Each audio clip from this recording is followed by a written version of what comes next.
Ladies and gentlemen, good morning, good afternoon, good day, wherever you are. Let me welcome you to this another episode of the Saudichress Show. Of course, tonight we have a special guest, and you know what it is like on the Saudichress Show. This is where we bring you solid information. This is where we try to educate you, and also in the mix, we have to entertain you as well.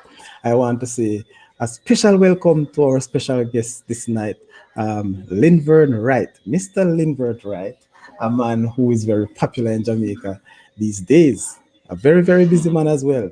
And I want to say thank you for joining us tonight. And as sir, we have honor panelists, Mr. Lee.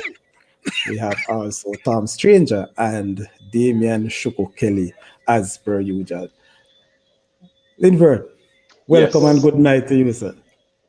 no problem, sir. Thank you very much. Happy to have you. I must share this with all my viewers and listeners. It's almost a year now waiting for this gentleman. So you can imagine what it means to the Saudichress family tonight for him to come and grace us.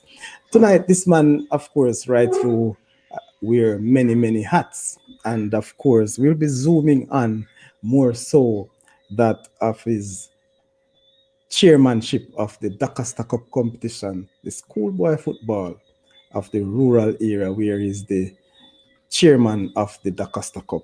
And of course, you know, he's the principal of the William Nib High School. He's also have other hats. And later on, you will hear much, much more. Gentlemen, it's a pleasure to have you again. And I hope that we'll bring to the viewers and Hello. Jamaica by extension a whole, okay, right? Solid information as it relates to the schoolboy football more so. And of course, we know we can't hide ourselves. We can't keep Mr. Wright all by himself. We have to get some more information about Mr. Wright himself. But Sir Wright, I think Mhm. I've known a little about you and customary on the Saudichress Show. I try not to really introduce you or introduce my guests because I don't want to left off anything, especially the very important thing about my special guest. So, in a nutshell, sir, could you just tell us a little about Mr. Wright? Who is Mr. Wright? Your professional journey or your background? Well, I'm from Trelawney, where I am now. I'm from a little district called Rock Spring. If you know Albertown, I'm like about 3 miles. What's that now? Not kind of southwest of Albertown. Okay. Um, Albertown High is close to that. That's a school I started working as a high school teacher in the 90s. I am at present as school. I have served at 3 other schools. Most recent was Rossies High. I had worked at Church Teachers College for a little bit as a lecturer, about 5 years. And my training is in English. There are many people maybe think that I was in sports, but it has always been an interest. And I got involved at the executive level in ISSA maybe about 8 years ago. Ever since I have been Black Cup chair. I've enjoyed it. I think it's one of our most successful institutions in Jamaica. Whether you think of education or anything, sports wise, maybe it's the most successful one. Um, Not so much because I am there, but because I think it has had a history of having done things, maybe even beyond its own goals. Um, I read a lot. Really, really believe in reading a lot. I believe really in trying to voice my concerns about national issues, especially having to do with education. And, coming on to talk about anything having to do with education or sports like this is a pleasure for me. Might be difficult to get me sometimes, but once I'm available, I have no issues. So it's a pleasure to be here. Okay, very good, very good. I see my panelists buzzing, but can imagine Sir Shoko and Tom Stranger. We have Dalton in the waiting room as well. Welcome, Dalton. You'll soon be joining us. But, sir, you said that you're in English. Were you just a fan or a player? in any of No, these I sports? was never a player in nothing but classroom football. That was what William did. Certainly a player. Really followed football for a long time. Follow sports. In fact, what I really liked most growing up was cricket because at the time it was the Viv Richards, the Clive Lloyds, of cricket, that sort of thing.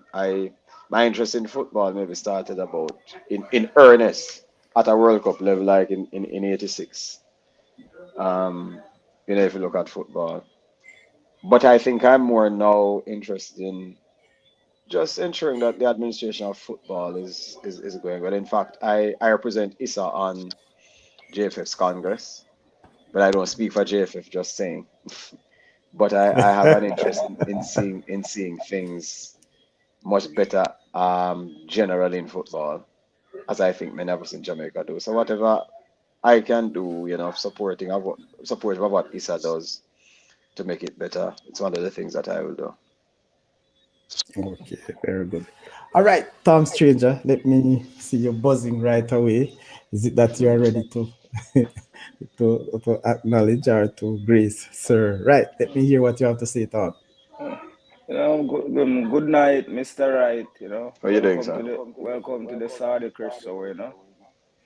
Yeah. Thank you, sir. Thank you. I got a few questions I would like to ask you. Really, No you props. know. One is about the schools that's got him eliminated out the DaCosta Cup and Manning Cup, and about JC and Idle, Hmm. because I want to know why those two teams was eliminated out the DaCosta Cup for a year or so, and those other schools didn't get the same treatment. I want to Oh, know you if it's like a something in the rule book that says that probably they did something worse than the other schools, or why they got eliminated out the DaCosta Cup and Manning Cup. no. Essentially, what had happened is that for the JC and Heidel, our system had allowed the persons to go ahead. So we never picked up the issue. So they had actually gone ahead and played as a result of our own fault within our system. So it would have been difficult to know that you had said they could go ahead and then you come back and you really want to punish the school when you sort of didn't pick up. The other schools we had picked up immediately, and we picked up immediately. We did whatever we were supposed to do. But I just think that because we had made some kind of an error in terms of not having identified initially, then it's one of those things that we just had to deal with like we did. In fairness. Okay. All Mhm. right, Then thank you. You can save So the so, other essen- one. so essentially, one we picked up, the others we hadn't. But when we picked up afterwards, we said it would be difficult to just say, okay, you haven't. Because if we had picked up, then it would have been dealt with like that. But essentially, that was it. so because y'all didn't picked up on that one, and those guys, I think they got a scratch on the back to me still, because I think fairly all teams, all four teams use eligible player, probably in different ways, but Hmm. it was ineligible And, at the same time. and look here, it's not something that I would defend, I mean, people looking at it, I mean, at any point, any verdict, people looking at it will come up with different views about the whole thing. There was a panel of persons who looked at it. That's how they felt about it. I know how people see, the big school, small school kind of phenomenon. I don't necessarily think that was a. I was not part of the panel, but that's not the point. It's a who did it, and we all have to take responsibility regarding it. If it is that there was a flaw in it, we just have to correct it going forward. But I have explained what it is that had been the situation. Okay, All right, thank you. thank you very much, Tom. Yeah. As we go along. So so right, as he mentioned that, my only regards to that aspect of it. And since it was new, ISSA had already put out their statement and so on. And as you know, Jamaicans on a whole will have their own view on things and how they believe it should have done. But just to say, what are the measures put in place now to, sort of crack down or alleviate that sort of late instance where ISA would have picked up? Is there anything that you have put in, any measures to ensure that we don't see those sort of things coming again? Well, what we are really trying to do is to improve our investigative capabilities. But the truth too is that it depends on schools. It depends on the network of persons many people have around the school to really support or support these things. Whether or not they are right in how people see it or not. The truth is Yes. that if whenever ISA picks up something, the intimate connections people have with the programs around the school makes them defensive. So everybody becomes defensive. So it's a digging to get information to deal with many of these things. So no matter what systems we put in place, what we really have to try to seek to do is to have some really good, strong investigators dealing with these things, because it is principals who are doing their work otherwise who have had to be doing these things. The truth is that ISA was never ever meant to be this kind of thing where we're going to have these problems. But because the competition have become so high, the competitions have become so high stakes, then what we really are having, are situations where we need greater and greater investigative capacity, greater and greater technology systems to really catch some of these things as early and almost as foolproof as possible. But people get around these things, so we just have to try to improve as we go along. The president can tell you we have spent millions setting up a registration system that we try to use to capture some things. Sometimes there are loopholes in it, and we just have to improve those things as we go along. But every single year at retreat, these are things we discuss. If you remember well, for example, when the quota thing came in, many people had an issue. So it's an attempt by schools to just get around some of these things. It's an attempt by people to just become competitive. We just have to try to be on the ball, and as we see, we see how well we can catch it and deal with it. Okay. All right. Sir, we have also Shuko. You want to put across your point just now?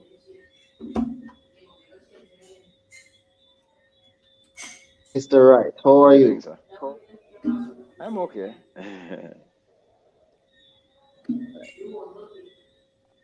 Just just wanna follow up on the question that Tom had asked you. So you said that Mhm. you weren't. I know that you said that you weren't actually on the panel who made a judgment in those cases, Yeah, but right? it doesn't matter. It's ISA, so we just respond as such. Yeah. Oh, so it doesn't matter. You would have agreed with the final judgment, even though you weren't directly involved in the decision, the judgment. Yes.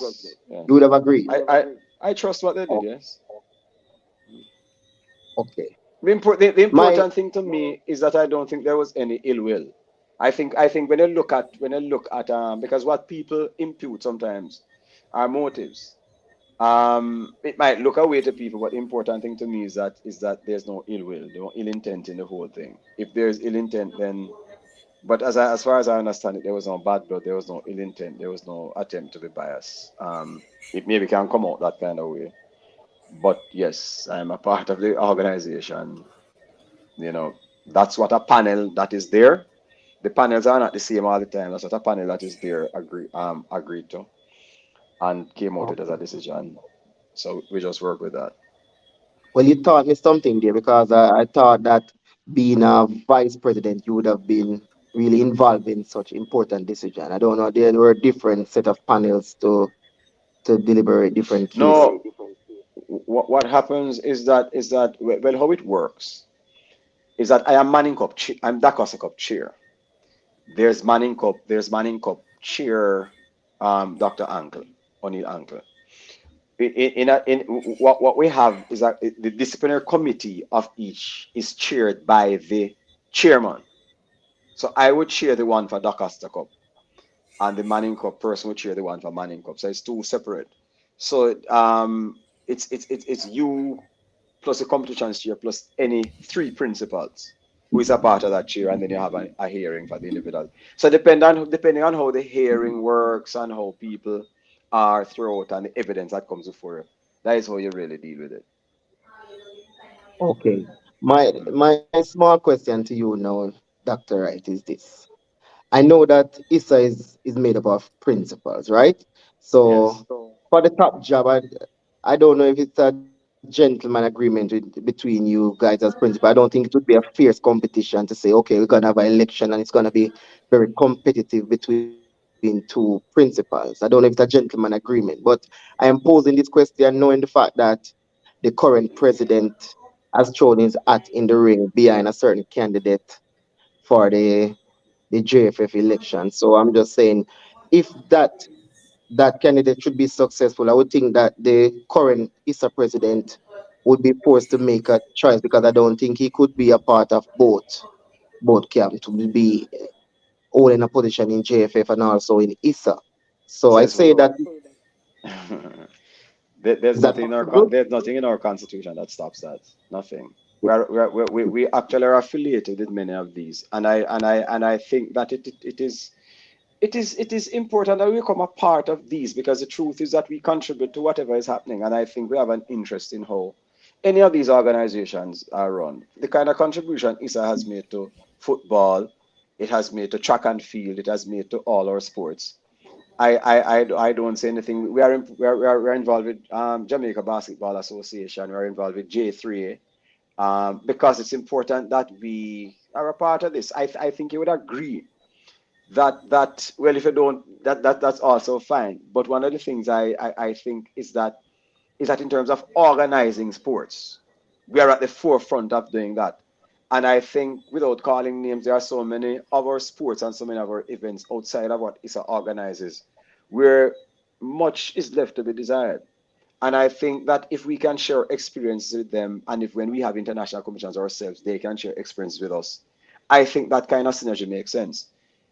There's nothing at all that precludes him from doing that. So I don't know that that will be an issue with members. Okay, I fully agree with what you're saying. So saying that to say no, do you harbor any ambition of ever going for that top presidential job? I wouldn't answer that any at all. And it's not that I have or don't have, but I don't know that that's appropriate. No.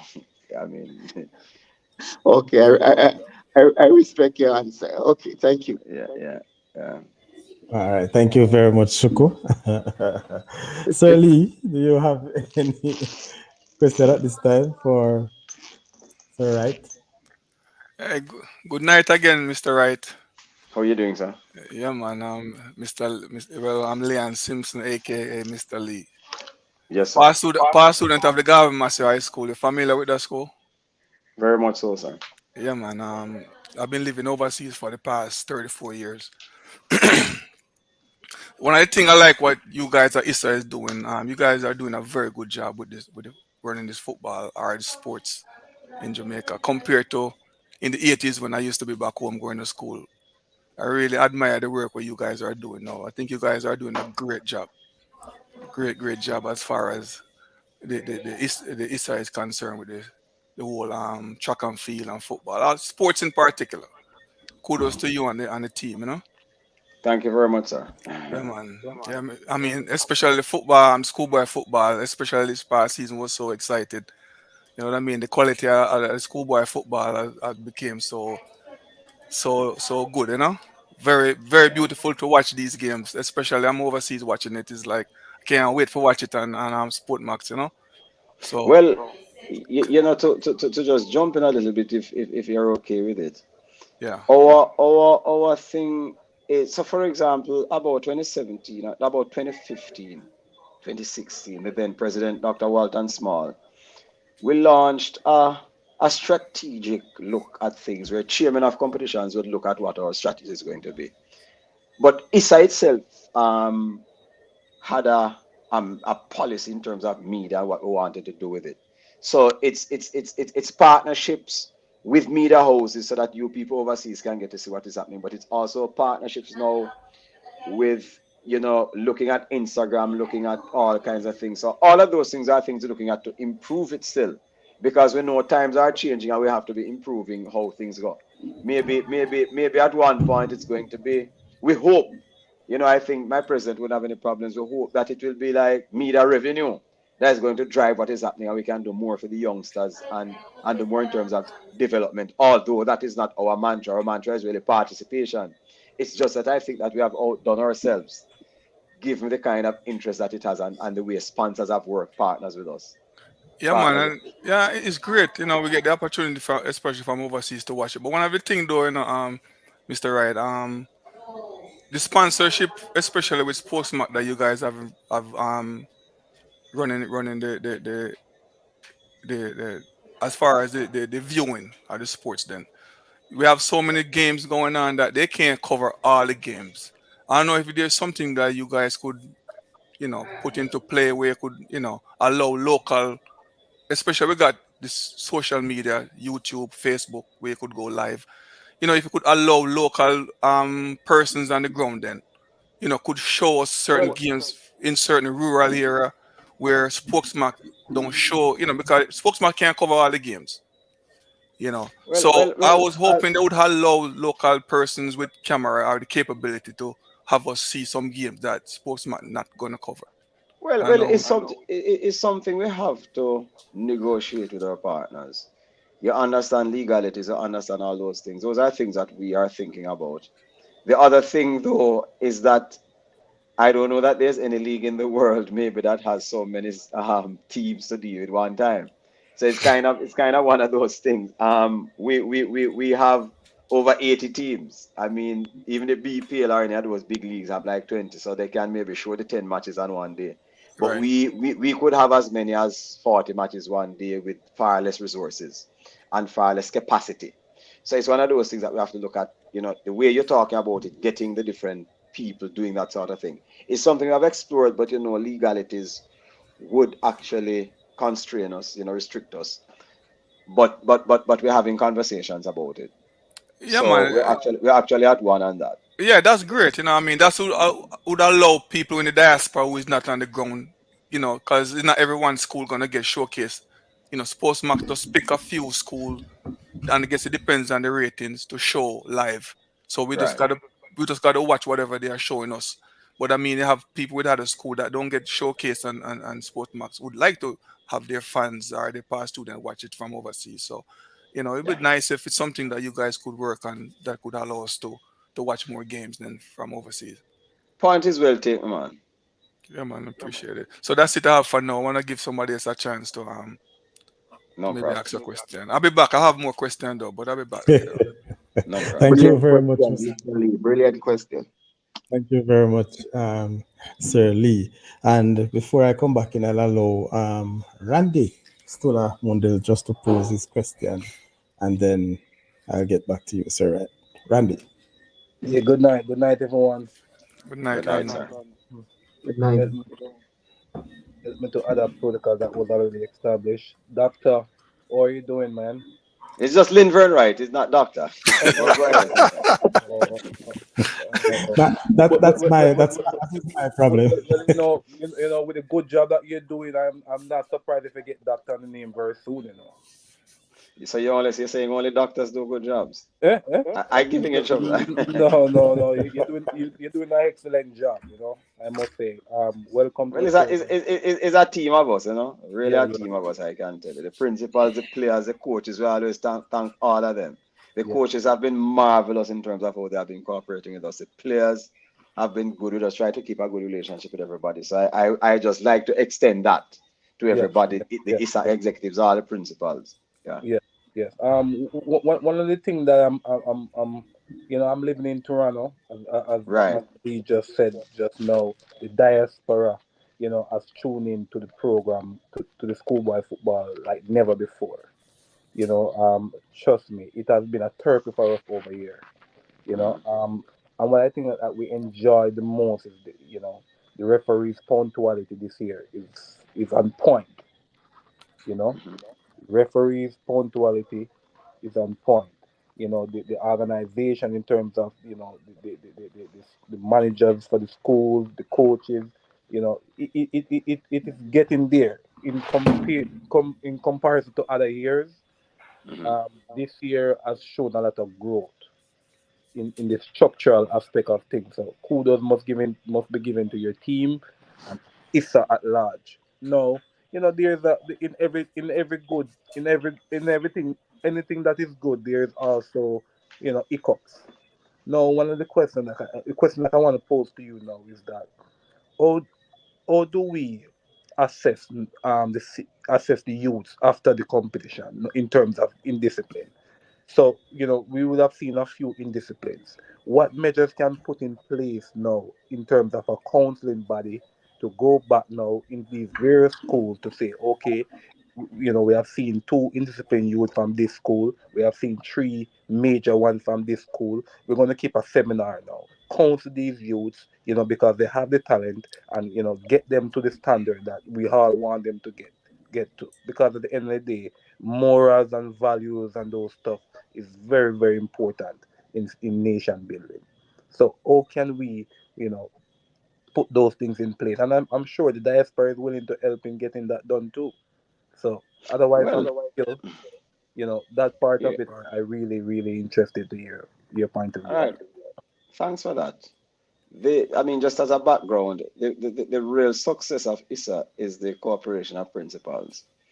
The fact is that principals run these schools, they manage their teams, they are the CEOs, the people who people have to answer to. What we do is that we have a set of rules. Certainly, when it comes down to discipline, we have a body that says these things. But for every disciplinary hearing, for example, that we have for a school, when we make recommendations, the principal or his designate, so for example, you might send vice principal if it's that he's busy, we will write to them to say, this is what we have seen. But for example, when a ruling is made by me as chair for DaCosta Cup, I call the principal, or if the principal is there, I speak with the principal. The letter is written to the principal to say these are the things that should be addressed. So because every principal is a member of ISSA, there is a level of cooperation, the kinds of things that we try to do, with them to say, okay, address this thing, address that. And I can tell you, it has been mostly effective. If what we would ask is that if there are members of the diaspora who want to reach out, if you want to reach out through us to reach out to the schools, or if it's your past school, then you can do that. Because, for example, for my school, right now the past students are knocking on the door to say we want to mentor some of these young people. So we don't want to get into that. If the past students are doing that kind of thing, which is the sort of thing you want to encourage with schools as a principal, as a country, past students becoming involved in mentorship and shaping discipline and restorative work, fine with us. You get involved in that. But the network is so strong in my mind that people can get to do these things through their different schools. And in fact, I know of many. For example, there are so many groups overseas, right?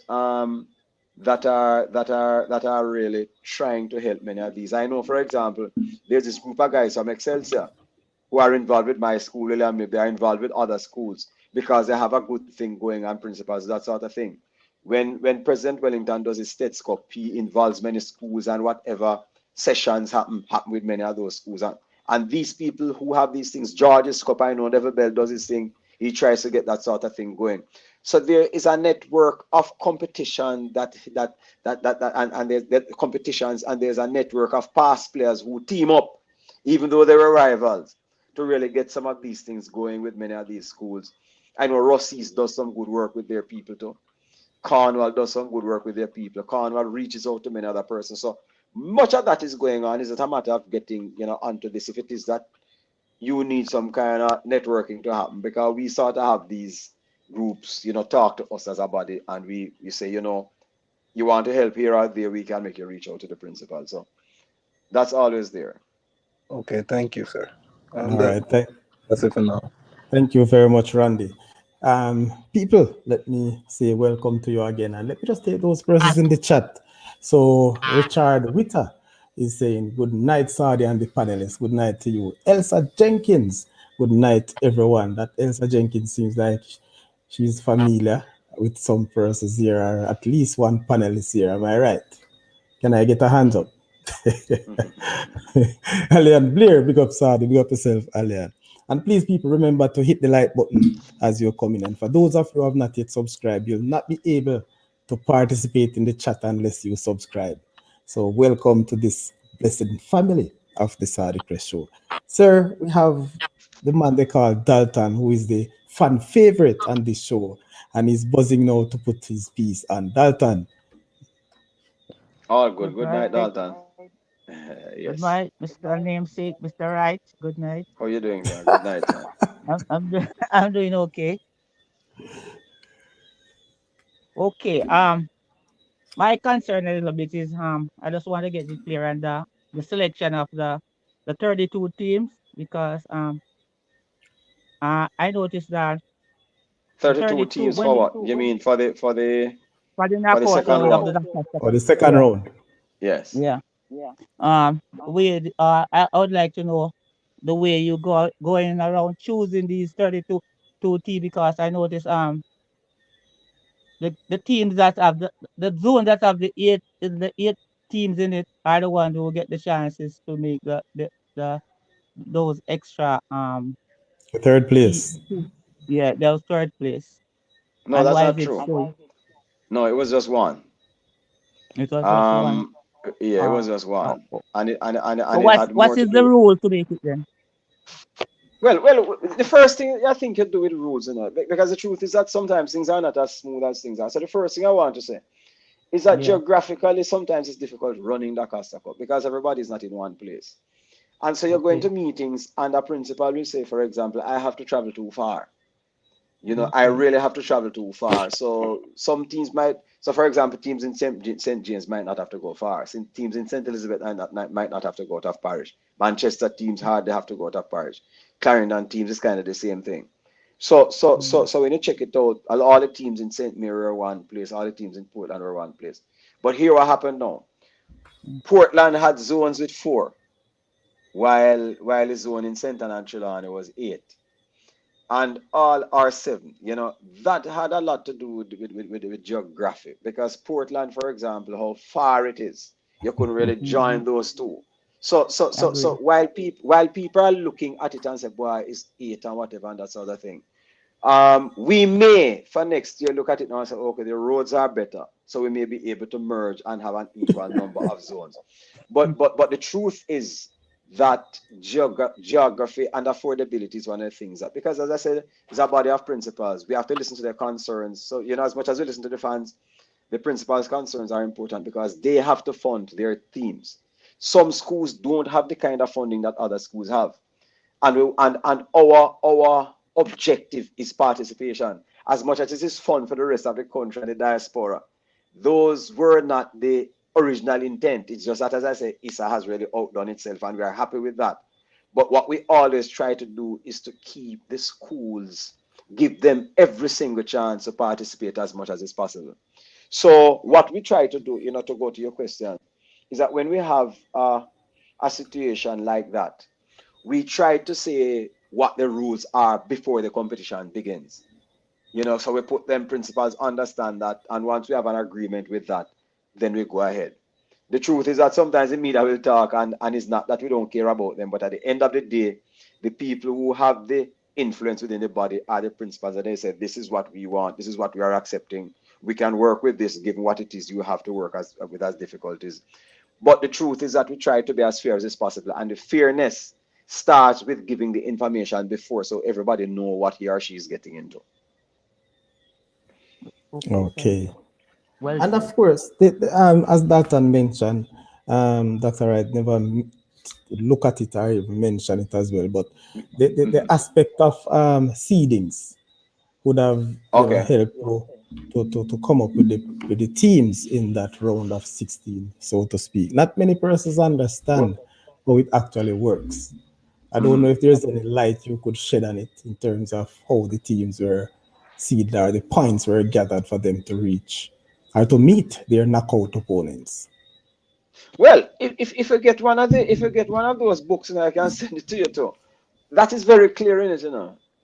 In fact, the media usually is able to do the seedings before ISSA and put them out because it is an objective thing where it's out there as a basis for doing this kind of thing.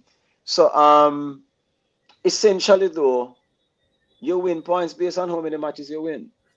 You know, if it is that you're in a zone of 8 or in a zone of 5, it's prorated based on the number of games that you have, You and you get played. a certain number of points for it. Right. Number of games played. Certainly your goal average is important. You know, like any football competition, all of these things are important competitions, you know, are important for this. One of the other things that matters is history. So, for example, defending champion starts with a certain number of points versus the person who was in semi. If you just went to semi-final, you have fewer points than Yes. defending champion. So, for next year, for example, because of Clarendon College's history in terms of being the defending champions, they are going to start out with some points that many people don't have. So Right? they If you went start with 5 points. right, and you go to semi-final, you have another set of points. Quarter-final, you have another set of points, and then no, depending on the zones. So there are some zones that have a history. So most of those zones where I've had champions coming out of, and they have a history of better football than others. The truth is that winning those zones will give you a little bit more points than winning other zones. What we are saying is that you have to prove yourself as you come in the competition. So once you have proven yourself, there is some reward for that in the seeding. And I think it has worked out. I remember when I was principal of Rossi's when Magra High came in, who is doing very well now. Magra never came with any points. Rossi's was defending champion 2017. In 2018, they were knocked out by I think Mile Gully, right? Just in that first round. But Rossi's had gone and gotten Mile Gully, who was way down in terms of the seeding. So at the end of the day, I mean, anything can happen in the seeding round. It's just that we try to be predictable about it and we say, okay, but that is how upsets come. And a lot of times these things happen. As I can tell you, I was principal of a school, the upset happened. So I find it okay, you know. I mean, and I don't think that is being criticized that it's not okay. It's just an understanding of it people want. But Yes. essentially we rank people and put them together. And by the time they get to quarter final, people start separating themselves till it goes to the final. I don't know if there's anybody in the world who would complain with Clarendon College looking like the best team this year. Like you're singing a song you out there, sir, right? And Right, it's right. happy to hear you may mention what look at Tom Stranger. Happy to hear you saying that, there are some zones that you believe would have been playing the better football. That No, sort I of mean of it's comments where it's a debate right now in Jamaica. Who played the better ball or we are the better footballers? But that's fine. that's a different argument than what I made. You know. Yes, I know. I just I'm not want to going that I one. just Yeah, want to yeah, twin them. yeah. It's all right. And that must happen to you. The conversations are wonderful for football. That's why it's there. I'm You telling you, know. it's wonderful. Let me take JC bit pose a question there in the chat.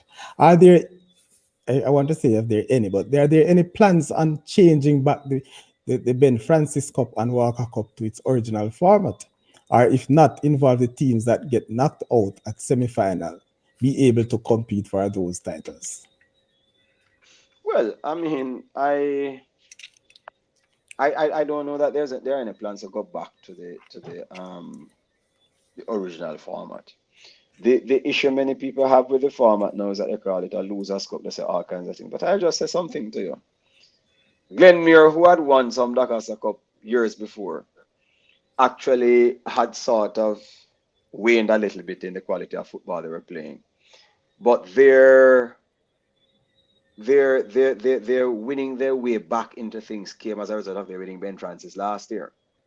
There are some schools now, if you look at them, schools like BB Cook, schools like Edwin Allen, schools like Charlemont, and this year we had we Maga. had Magra High, right? The fact is that there are some schools that are resource rich and can afford to do 3, 4, 5 competitions. Principals don't think that that is fair. We believe that is a competition that we get sponsorship for everybody, and it is something that should not just be about the glory of a few, but we must spread the love, as they say in Jamaica. And as such, there are going to be some teams that may not have the resources to win the DaCosta Cup or have the resources to just shut up to the top of it. But we believe that the competition itself and the rewards in the competition should be so spread that every school, the more schools we have winning titles, the more I think we can win over fans. So McGrath must have more fans this year. BB Cook had some fans.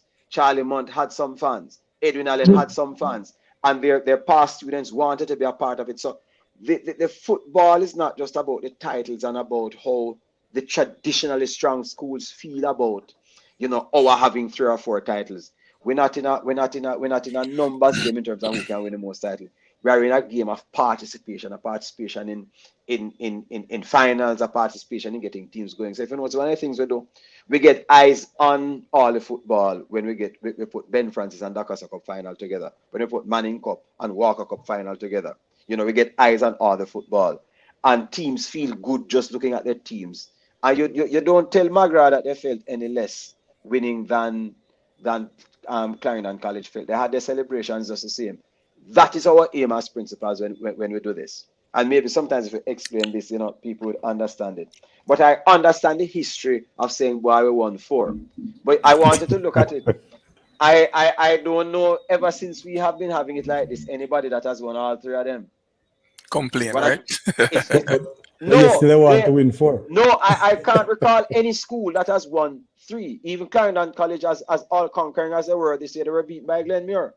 That's and since we have done it like this, I don't think anybody. It's not an easy thing to win that many competitions. So we can decide that we're pandering to ego, the ego of these big guys. Big guys always have big egos, right? We really are just looking at participation and trying to get more to spread the love for football in what people would call some smaller schools and let their programs grow. So the intent is that, and I don't know that. I hope nobody quarrel with that. If I was clear. No, man, I like the format. I love the format we have going now. The way it Right. is. Yes, man. And And the way our and plan the, is, and the and way our, and the way yeah, explained to us just now, shed more of a light. right, yeah, man. And our plan, Yeah, man. our plan is to grow it, because the truth is that if you want a competition. So, for example, a question was asked earlier regarding by my friend from Canada about spreading the number of games that we got. The truth is that you show games that people want to see. When you have a Magra winning this year and they are up against a Dintil next year, big game, When Magra is up against Glenmuir next year, big game, The people who follow Magra want to follow them and say, boy, they win something last year, that kind of thing. So, as I say, it's an important thing to spread the fever, the feeling of success, so that people want to join, so you build your fan base. Those are important things when you're going to sponsors, because sponsors want to know how many fans you have for all these games that we're going to go to. One of the things I'll explain to you is that we have what we call a pool system, where when some of the sponsors sponsor schools by pools, and the more popular a school is the more the sponsors want to go for them. But we are saying to them, all right, if you're taking this school, you have to take these 5, So that is how we do it. You understand the point I'm Yeah, making? yeah, yeah. That is how we have to be doing. We have to come up with some very innovative things as schoolboy football. It's a SBF. We have to come up with some innovative things to get the sponsorship going, to ensure that it runs, and we do whatever we can do. But it's about that. We understand where people are with the one school chasing whatever, because that's a wonderful thing. But the truth is that we think that getting more people involved is much more a noble thing than having one person winning four titles. So, right. My Yes, sir. next question. You just started it. And the matter of sponsorship, how difficult or how easy it was last year for you to get the major sponsors on board? We see that Wata was the major sponsor this year for the Costa Cup. To be Tell us honest something. with you, I am not in a position to speak to how difficult or how easy. Okay. But I can say one thing, because our vice president does that kind of work, with sponsors. We put different people to do different things. But the truth is that I think, because as you see, we are proud that maybe the sponsors are maybe more eager to come with us because one, I think we try to be organized, or even more organized than others. Two, I think because we have a captive audience in the schools, we have a so it's an advantage we have that many of the sporting bodies don't have. You know, a past student is more loyal to his school sometimes than Jamaica. So DaCosta Cup final will be bigger than a regular boys match. You know, those are the kinds of things that we have as advantages. And what we try to do is that we try to keep that going as best as possible. So we organize the competitions well. Sponsors are looking for crowd. They are looking for discipline. They are looking for how you deal with them. They are looking for the reach in terms of eyeballs. How many people are going to be looking at the media? You know, to see their products when we brand the place, that sort of thing. So once they are convinced of doing that, one of the big things that we do is that we have a very strong partnership with them. We have meetings with them almost every week. Whatever we're doing, we say to them, this is how we're doing it. That is how we're doing it. Which venues are like, you know, where you think is best for you to parade yourselves. So it's it's a partnership with the coaches, the sponsors, the principals, the players. We meet all of them to hear where they are on things. And I think that's a part of how we have been successful. And the sponsors know this, you know, so I think those things are part of what keep them working with us. And we hope it will continue as we improve what we do. So, Dr. Wright, many of the schools in DaCosta Cup, you know, the rural areas and deep rural per se, there are schools who you will say have very small resources based on numbers and, of course, their location.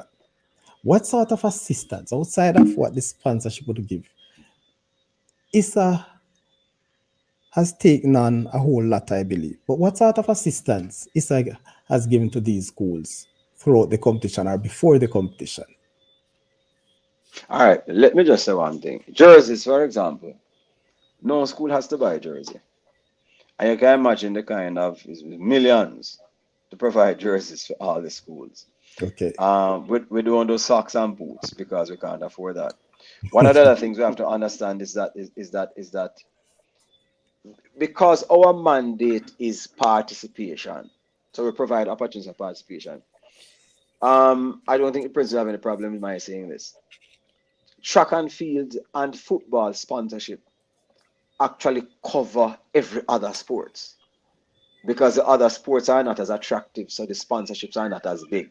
So we have to ensure. So, for example, even junior football does not get the kind of attention that the others get. So so for example, we do jersey for junior football just the same. So all schools get jerseys for junior football just the same. All schools, right? So under 16, under 14, we do that kind of thing. Sometimes they ask them to to use them every year. So for 2 years, and then every 2 years we provide for them. So it don't feel that because the sponsorship sounds big. We have about 120 schools, for example, in the Costa Cup and Manning Cup combined. And you can double that now and triple that when it comes down to under 14 and under 16. That has to be sponsored out of that. Right? We don't even get $150 million for every single thing. And I can tell you that when you check it out, we have a very little bit left back to try to start the competition for the next year. One of the other things we do with schools, though, you know, so one, we provide jerseys for them and we provide opportunities for competitions and we subsidize the smaller competitions. The other thing that we do is that when we can afford it, we give a little subsidy to each of them. Not a whole heap of money, but we give what we call a reflow to them. So depending on where they were in the competition, for example, you know, we try to give them a little something to start up for next year. Not a big thing, but the truth is that it is the schools that really sponsor their teams. And it's the best that can be done now. There are some things we're looking at that I would want to speak to now, that the president may want to speak to at some other point. But essentially, that's where we are on that question. Okay, very good. Another thing, the Costa Cup in real thing. Why, don't think anybody in the world, as you would have said, would have doubted that Clarendon College is the best schoolboy football in the this year's competition, or probably over the past 2 years. Right. But what is your take, Sir Wright? Give us an overview of what you believe this 2023 the Costa Cup season was like. The level of success. Can you safely say, I don't know if you want to, but can we safely say that the Costa Cup, in your view or in our view, was better than the Manning Cup in different ways? But give us an overview. Give me the success that you'd have said for the Costa Cup this year. Well, by virtue of who, well, it was too, I mean, there was a point, when it was two urban teams that were a part of, for example, Champions Cup every single year for how many years, right? You hardly had a Dakasa Cup team going to finals. I think the first year it was JC and Georges or something to that effect, or the Yeah, second JC year. But Judges. Yeah. so JC, Georges, KC, JC, they have dominated and that sort of thing. Reach a point this year, Glenmere reach a first final. Um, I think we're at a point now. We started 2014, but I think Kleinakers has won it what twice or three times. Cornwall Twice. has won. Yeah, Twice. Cornwall has won. Cornwall has won. So it's Standard College, Cornwall who have won.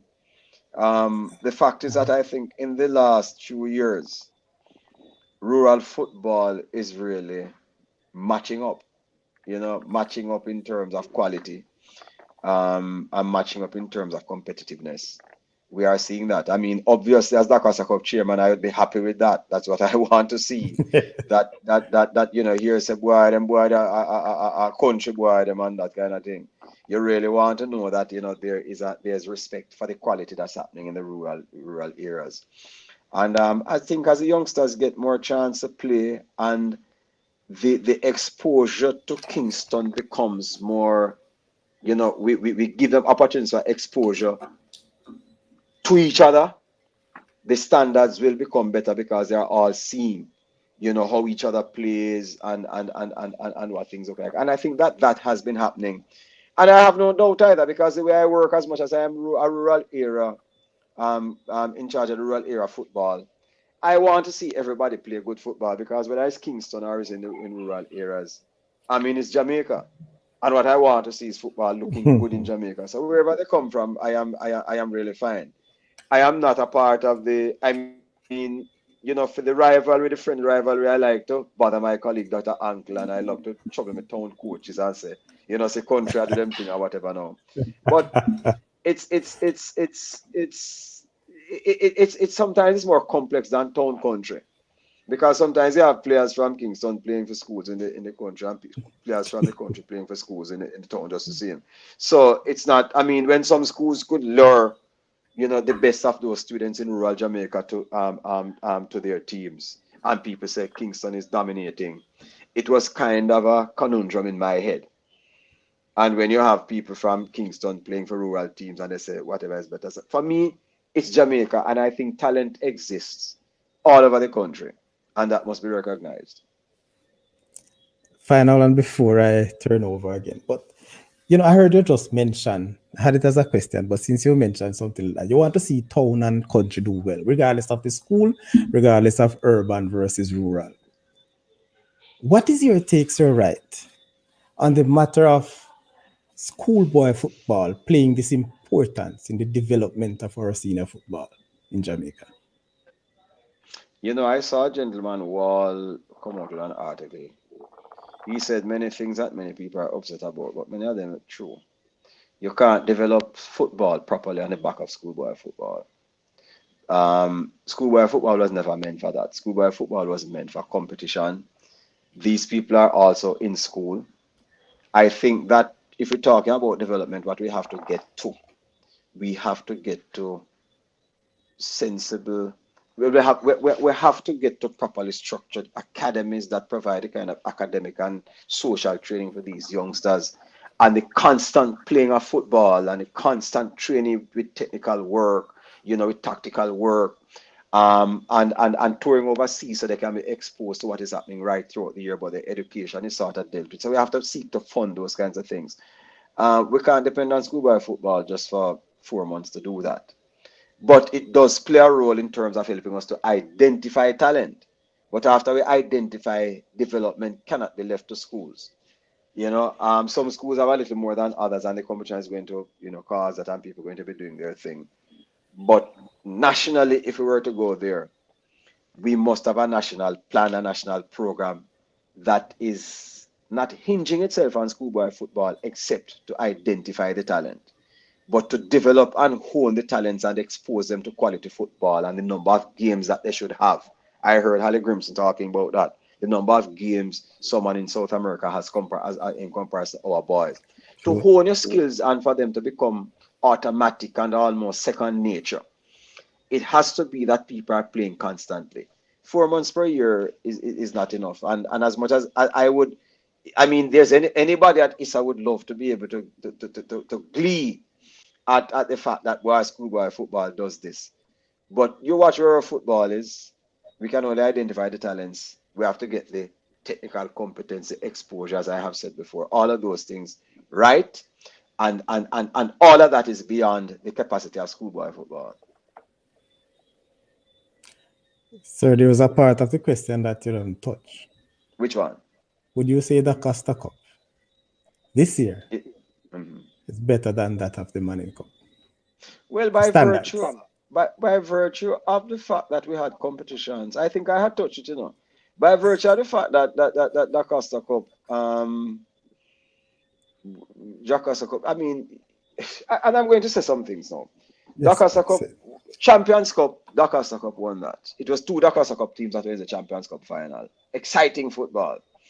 Um, Clarendon College outplayed Mona High, as people saw. The fact is that, in fact, Mona High was actually beaten. In fact, all the town teams were eliminated before the final. When it came to when I looked at the Champions Cup.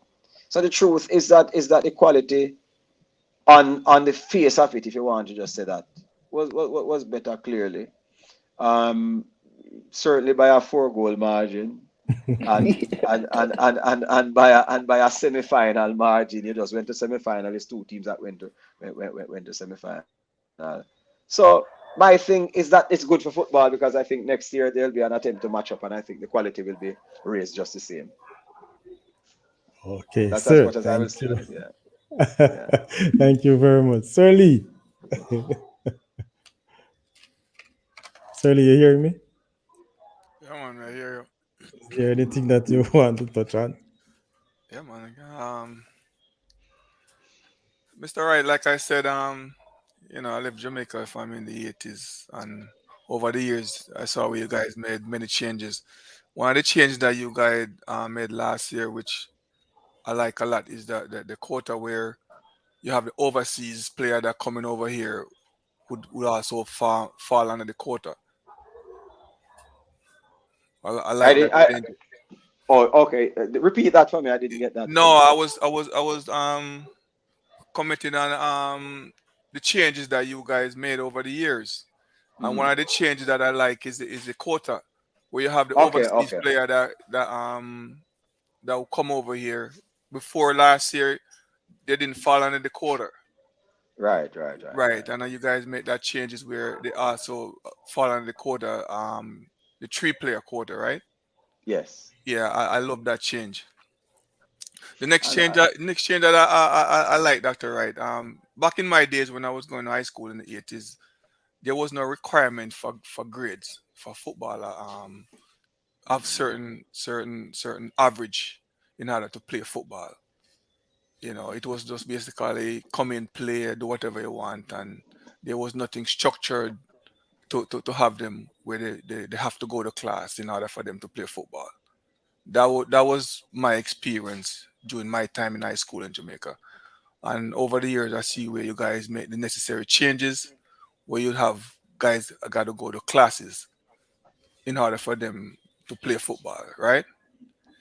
And there's also a grade that they have to maintain. Well, isn't it a percentage grade that you guys require a now? for, 45 over the term. Yeah, A 45 over the term. yeah. Um, one of the concern, which I have this conversation with my principal some time ago, that I like the idea of 45, which 45 is very achievable. I don't know why. I don't see why a person that going to high school wouldn't able to achieve that 45. But what if there's a special case where you have this particular student very skillful, when it comes to either running track and field or playing football, but for some reason just don't have it up there to obtain that 45 grade. Is there a special? You think there should be a special waiver for that kid? Let me How tell you how would you deal? something. How would you deal with that? Sir Lee, what's happening in the schools, is that schools are far better now at identifying those things and trying to deal with them. So many of these people have specialist teachers helping them. And so I can guarantee you that there's hardly anybody, if there's anyone, who would be a highly talented person who doesn't end up playing. Because one of the other things that we must recognize, and in fact, I have been at schools. I remember when I was at Rossi's and I had because within the schools, there are significant battles taking place, between members of staff regarding sports versus academics. Right. As a principal, I don't see them as mutually exclusive things. I think they complement each other. In fact, if you were to ask me, I think that we need to be doing more of music, more of sports, more of dance, more of theater arts in our schools. And they need greater prominence. We're talking about STEM education now, but we also need to talk about getting the arts and sports as bigger parts of it. Because if you notice, many middle class people, upper class people, try to get their children in sports, them in some music, them doing all kind of things. Because exposing people to these things make them better human beings, right? Yeah. Competitions also help people. So my thing, is to get them to do that. And I'm using that to make a point that right now, for example, for a youngster to go overseas, the people who do well at sports actually get a scholarship quicker than those people who do well academically, because sports is seen as a part of the mix of things that you need to build a life. Other people, it's entertainment for people. It does all kinds of things. It has an important part in society. So what I say to people sometimes, being involved in sports is like two subjects at Cape. If you do well, because you might not have to have the 3 or 4 or 5 like other people. But Yeah. once you have the sports, your transcript might not have to be so rosy. It's a minimum that because the sports becomes a part of your repertoire of skills, which ought to be in my mind. And so, but to answer your earlier thing, I don't think there's any school where there's going to be a super talent that does not. That person must be really lazy. And as we said in Jamaica, work is going to work with the school, because many schools try to get many of these persons doing them work so that they can play, because the sports must become a part of your motivation to want to do your work. So because if it is that the sports doesn't work out, your foot broke, any kind of thing like that, they have to fall back on that. And I think a school has a responsibility to prepare people properly. So I pretty much Yeah. I have yeah, one more, and then I'm done for the night. So somebody else could ask. So you're a principal at Rossi's for how long? 7 years. 7 years. Yeah, And junior 7 years tender at Rossi's. How many championship did you guys win out one while you were the principal? Oh, only one. 2017. Yeah, Oh, okay, okay, but okay. we're a competitive throat, but Yeah, no, just no. I one was I season. was gonna ask you what was it. I mean, I know over the years Rossi's maybe I've probably won about 10 or 11. The Yeah, they had Costa one Cup. 11. I went there 2013. They had one 2010, 2011. Right, Then I went there 2013. We won 2017 again. right. Um, No, I I thought left you in were there 20. during those glorious years when they were winning all those D Cup. I was gonna ask you what was the support level like. Um, No, well, up to now, if Rossi's is going to finals, and it's not because I was there, ISSA people can tell you that, everybody can tell you that. It's the most traveled football fans in Fans. Jamaica. Yeah, right, man. but I want The, to the, know the, the, when I say support, I mean like support for the team. Then what role past student play in the support of the team financially? For the team. Then they help a lot, but Rossi survives off. Let me tell you something. The spectators at Rossi's help to run things. I wouldn't get into what is made at the gate at Rossi's. But what right, I will tell you, for example, when Rossi's is in the final of the Casa Cup, um, it's good for ISSA. because I can tell you the stadium is full in Montego Bay, full to capacity. There's one year that I was there when they were in the finals, and I took about 1,200 tickets down there one Thursday evening, and by Friday morning, I'm done. You know, they are that greedy for football and want to do their thing. So the support, I would tell you from my experience, has come from it comes from everybody. The past students do support things. I can tell you they do support things, but like everything else, because they have been successful for a while, the past students, because when it's time for final answer, you don't have to pay for anything. People just drop in and food come in, every single thing. Semi-final, quarter-final, once the team doing well. And everybody feels the fever when you're going to win down there. You know, and I think it happens for Clarendon College, it happens for States, it happens for any of the other team. People support. As I say, once you are a winner, you have many fathers, but them say failure is like a stepchild, you know. Yeah. Mr. Wright. So as a chairman, one last one. I know I said before one last one. I was a big critic of the DaCosta Cup playing at the National Stadium. Yes. I was one of them was saying that it's a rural final. It should be playing in a rural area, no matter what. Mhm. So I don't know what plans you guys have going forward. It's not a permanent thing we're going to play in the city. I'm assuming No, it's going to probably play sometime back in the country, right? no, man. But let me just say a few things. One, you see, one of the things that I want Jamaicans to do, government must be pressured to have facilities all over the country. It's a disgrace, and I'll say it tonight. And if I were, I mean, I know it's media. It is a disgrace, the sporting facilities in Jamaica now. Because when I believe that when a youngster is going to play in a final, they must have quality facilities. Catherine Hall in Montego Bay was not ready. It is our customary final ground. We know everybody knows that's where we're going to travel to for final. Clarendon College, everybody they know that. So Right. we understand that. But one of the things that we have as a mantra is that when we're playing the final, where it is being played matters. Because I think youngsters have earned it to play on the best quality field that is available. Right?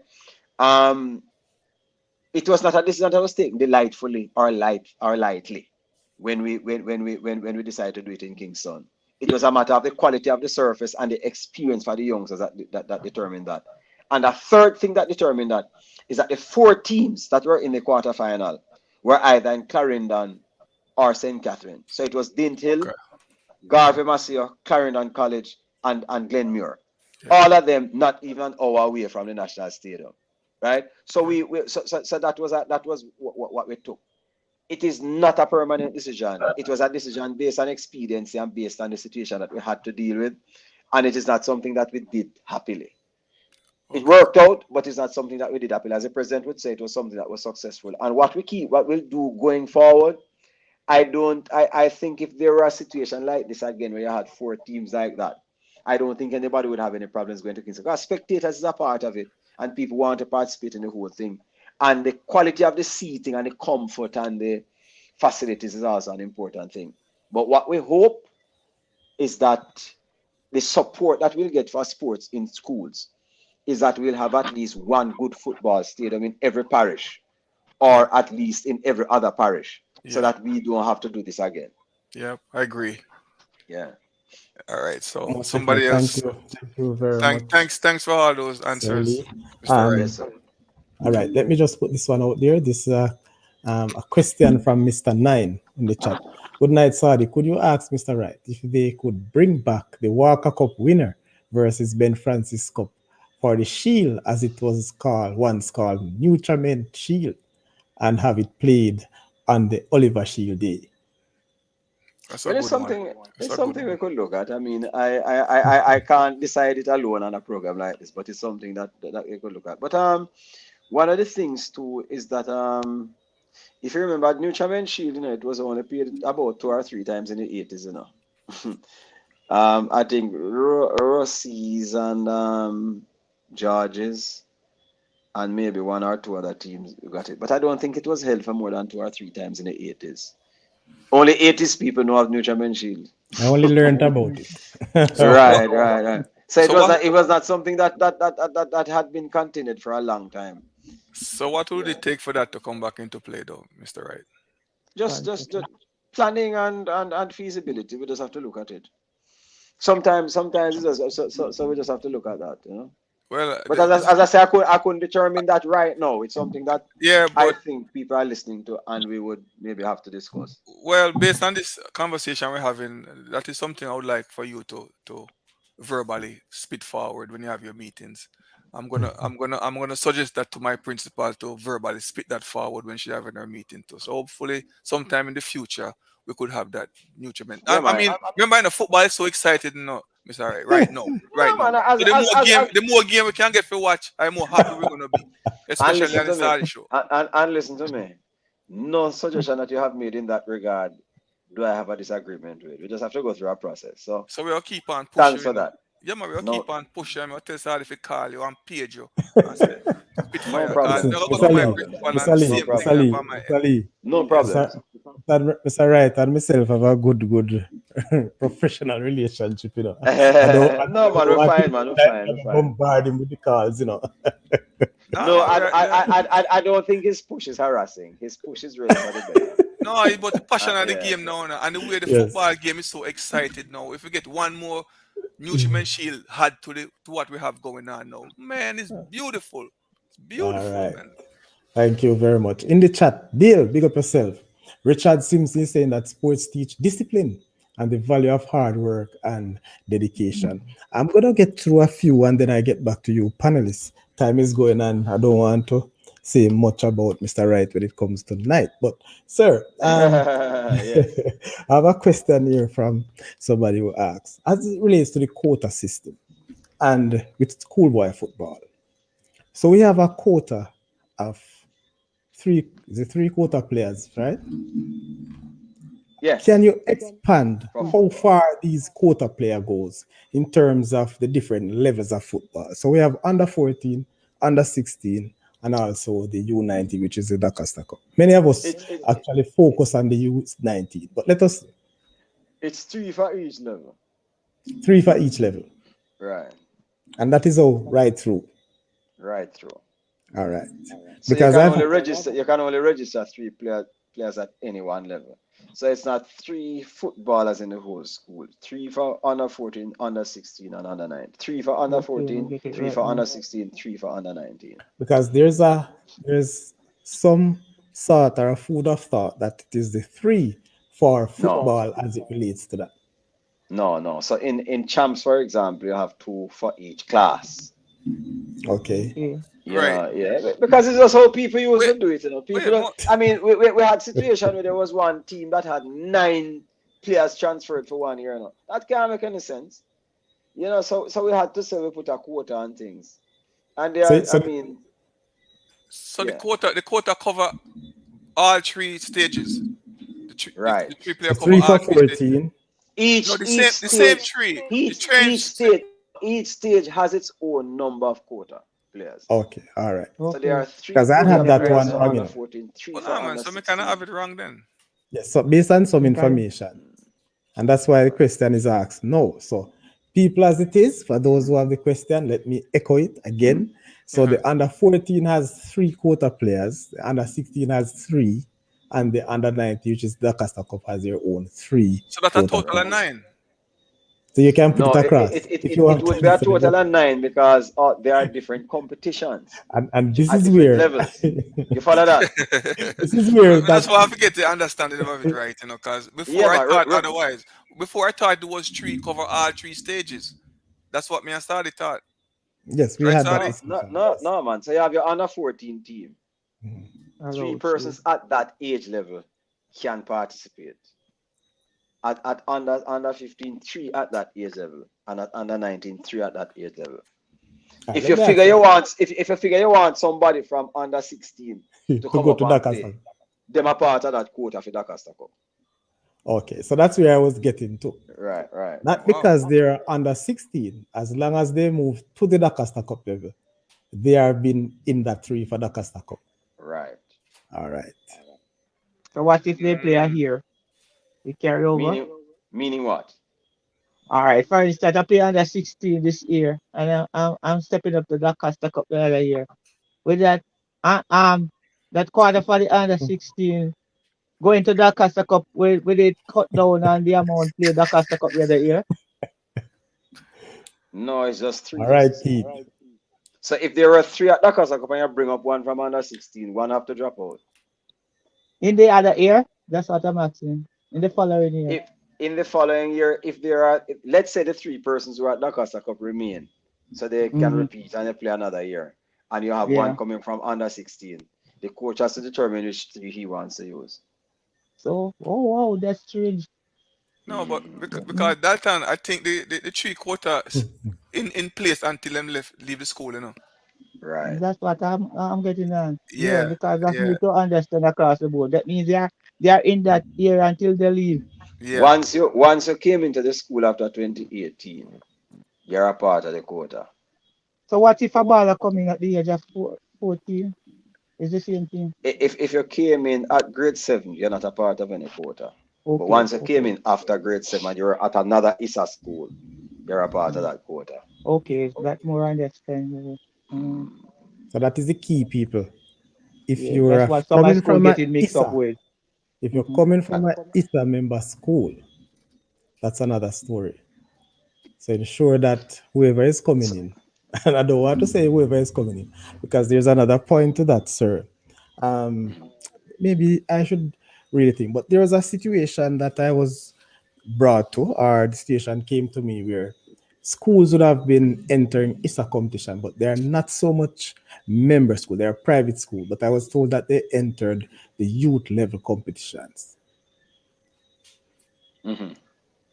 If those students should have been transferred from that school to school B, who is at ISA school, is that You see, level of sit let out me, or the quota yes. implies? Once you come in for another ISSA school, it doesn't matter. All right. Because listen to me. Remember somebody at 14 who is very good can play in the under 19 competition, you know. And Okay. one of the things that we had a problem with was that people went in, poached other schools' teams, and brought them to their schools and played with them. Right? What we're trying to do is to minimize that. We can't eliminate, but we minimize. So if you had said just imagine a brilliant under 14 who you say is under 14 and him at 14 or 15 can play good football at that Cup level. You just pick him out and take him, and that school won't have any benefit of him. So what we really are seeking to do is to give schools the benefit of their development programs as much as possible. So Okay. that's why it's like that. Mm. So all the people ain't get ready grade 7 then. Right.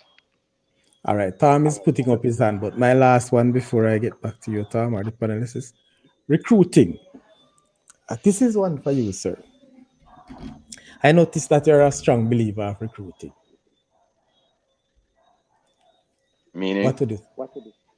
Recruiting of personnel from to make your team better or your whatever level of team. What's the thing about it? And I ask that because the level of recruiting that we are seeing in schoolboy football now seems to go in the way of a professional league. I don't know well, if you have seen it that way. But you what's said your take on me. recruiting? Let me tell you something. Well, ISSA's policy on that, right? Yes. One of the things we really try our best to minimize it. I wouldn't even tell you my personal opinion on recruiting publicly. I can't talk about that. But I work with what ISSA says now and whatever. The truth is that I think the more we allow, and that's why I say many things that we do at ISSA is an attempt to minimize this kind of thing. Because I think the more we can prove to people that once each school has the resources, they can do as well as any other. Right? What we really have is a resource lack. It's not that no school don't have no capacity, that kind of thing. Although naturally resources are going to determine some things. Yes. But sometimes our resources are good coach, because you have schools that have a lot of funding but don't have a good program.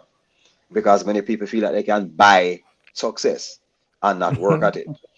And I mean, if you look at what McGrath does, for example, I don't think McGrath has the resources like many other people, but pound for pound, that might have been the most successful school in schoolboy football this year, given the resources that they had to work with. And what schools like that prove is that if it is that people work on the resources from grade 7 up, have a system in place, have a coach that is caring and is focused and understands this thing and can coach, and not it just that is just about recruiting, then things can happen.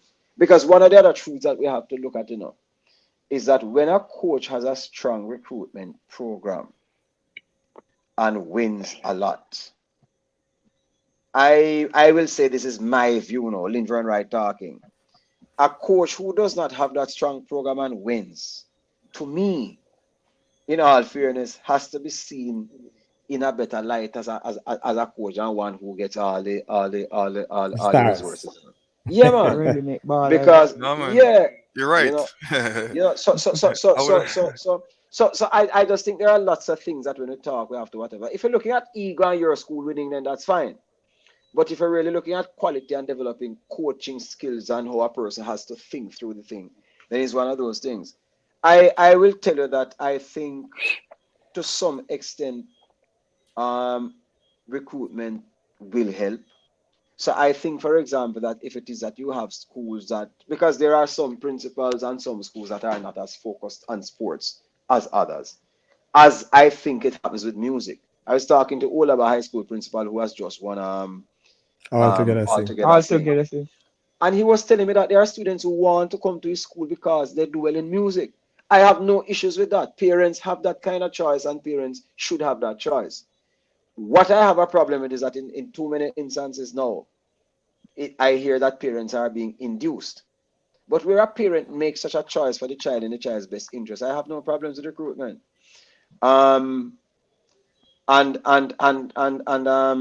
so for me, what we have to do at ISSA is to ensure that this process gets better at ensuring fairness to all concerned. Okay, sir. Thank you very much. Tom, you have been waiting in the wings. Yeah, one more question, sir. Right. How do you guys go about picking the all man in all That's DaCosta Cup the team? that's the question I asked.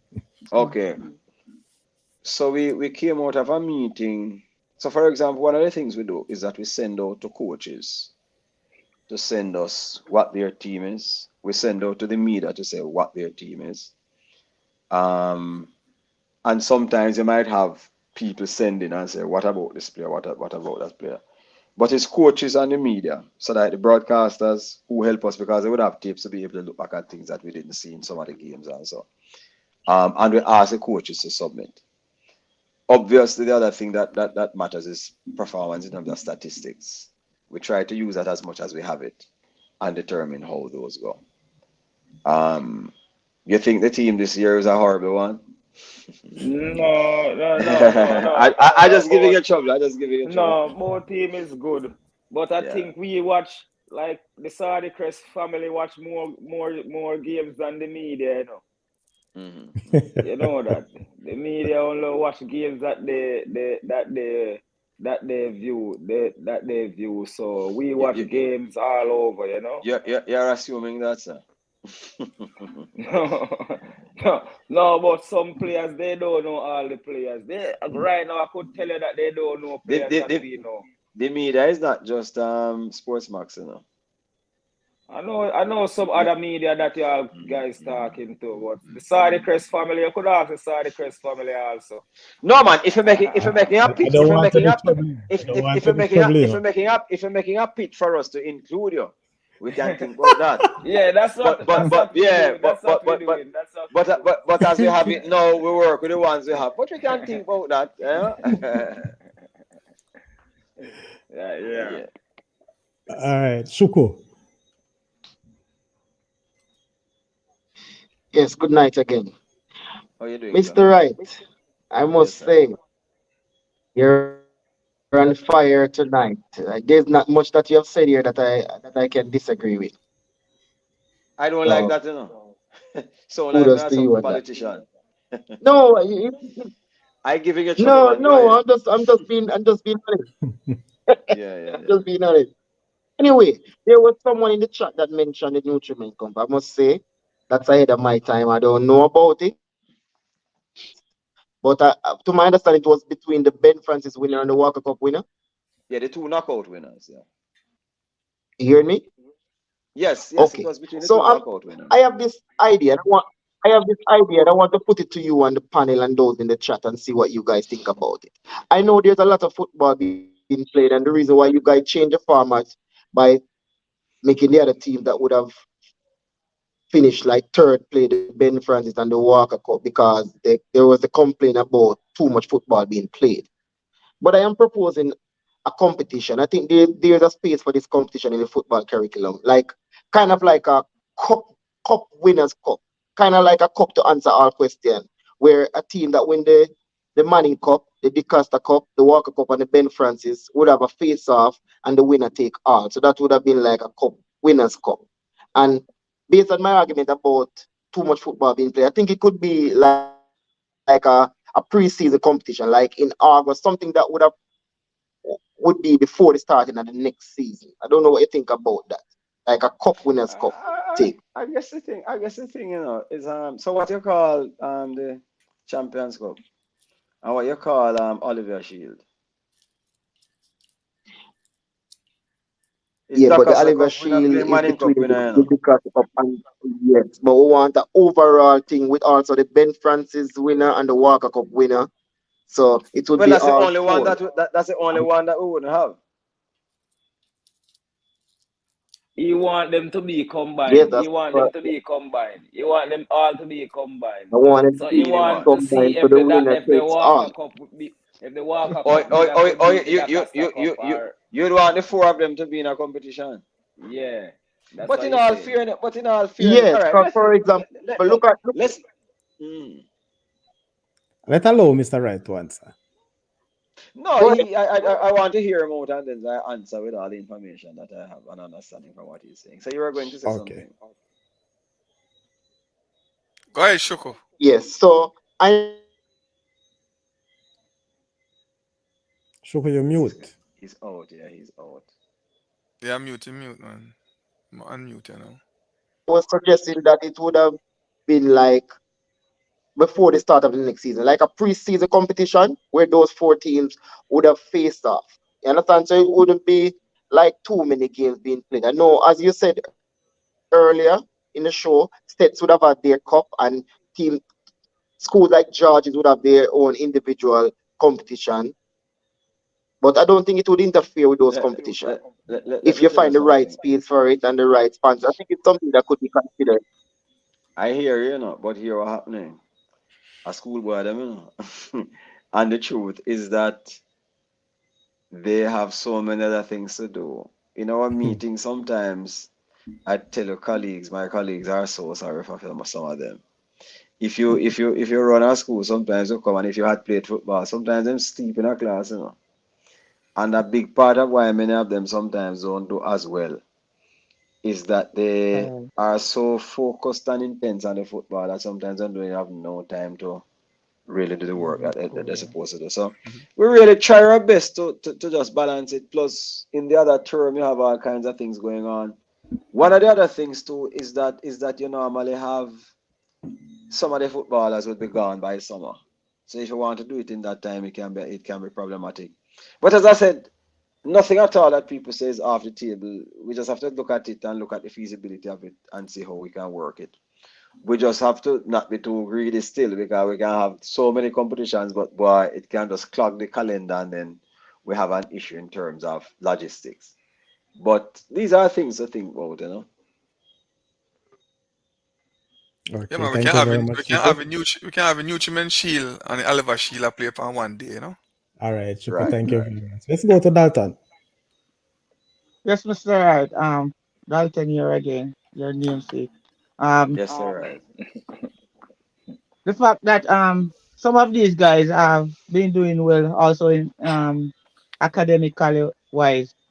Do the ISSA family and the whole provide scholarship for some of these guys who do that well in school also. At States, we're going to be having an all scholastic team. That team is going to be coached, I think, by Peart and Thomas. What do you mean? I'm not sure Thomas if of they're going Linvern? to of Sorry. Magra. of Magra. right of Magra. Margaret, right. But the point Okay. I'm making, we have an all scholastic team. So it's those who are doing Okay. well academically. They are That going to be sounds good. playing, and we are going to be having coaches. Sorry, Chris, I'll tell you the date of that. They're All going right. to so we have organized that. We are That sounds good. along with the all manning, all the Costa Cup. So that is one that we're going to be selecting and sorting out. So we're going to be looking at the grades and say, these Okay. people are very likely to get scholarships given where their grades are because they can play some football too. That So sounds there's good. that. There's that. So Lovely. yeah. Okay, very good. So, sir, your call Saudichress name, it rings a bell now. I see the eyes rolling. Is it that you're giving us an invitation as one of the mainstream media, and not mainstream media, but one of the main media on that day? I I I pre- I I can't do that alone, but I certainly will if you're watching football the way you say you're watching it, and I trust that. We can look at increasing the eyes and the evaluative, look at okay, things so that we can ensure that we have the best team going forward. We have no most definitely. issues looking at Sa- that as a possibility. Yeah. Saudichress show will be there. Mhm. Sir Lee, because I know it's going down and Mr. Wright really buzzing and want to go, But Sir Wright, um, you made mention of those persons would have been what would I say now, in charge of putting the all be all manning together. There was some question which I've thrown out myself, but just because it has been asked, is there any fact that academic standard or status would have been part of making it to the All Costa Cup or All Manning Cup? No, as I said, we have an Scholastic, all yes. scholastic team, right? DaCosta Cup is sheer performance in the Okay, competition. Okay. very good. And let me tell you something. I know how it is, especially with coaches, because we have had coaches call us and say, "Boy, this young man that I see, is whatever and that sort of thing." We just try to be as fair as is possible, because sometimes it can be as objective as people would think. Just try to be as fair in terms of the principles as much as is possible. So it's one of those Yeah. things. All right, gentlemen, what I'll do now, I think we're, Tom, Tom say yes, one. yes, Tom, one last one, please. I'm gonna One allow last you, one. Yes. but I'm saying this to all of us now. This is your final, and please ensure that hopefully your question will take a minute. I don't know how long Sir will take to answer, but I'm giving you a minute to ask your final questions. All right? Good. So Tom, then Shuku, followed by Dalton and Lee. All right? Good. Go ahead, Tom. What it takes for exceptional talent not to get picked, and that person was seen all over and was talked about all over mainstream media and all of that. What it takes to let a person like that not to get picked. I don't know. Let me tell you something. There are some things, if a player had blundered disciplinary wise too much throughout the season, sometimes that can be a part of the issue. Um, those things that can be a part of the issue. Because we have some standards, disciplinary wise, where that's the thing. I don't know of anything else that could be any big deal. The other thing, it could be that the view of the crowd out there could be just different from the number of persons who are choosing. And no, and that's a natural thing. And it doesn't mean the crowd is wrong and anybody is right, because still based on what people say. I am not one to say I stand by it, because I think we have a fair system. But I am not standing to say, boy, in every single instance, we are going to have the eyes for the best person and that sort of thing. I think it's the best team that we have selected.